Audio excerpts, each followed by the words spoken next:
We have the throttle, but you have to start it. You have to press the bind button to start it, and this is your off switch.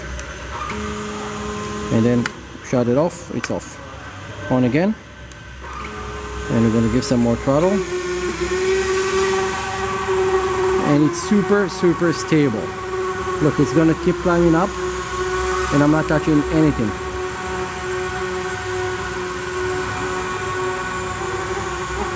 This is our roll, and this will be the yaw.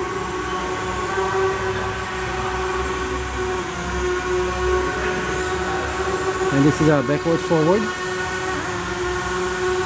It's very stable when you bring it down.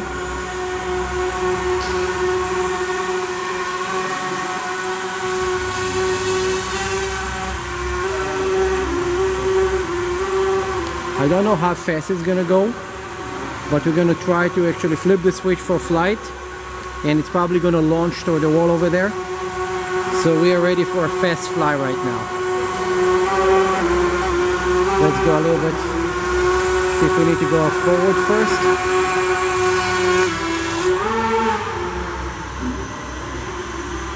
Ah.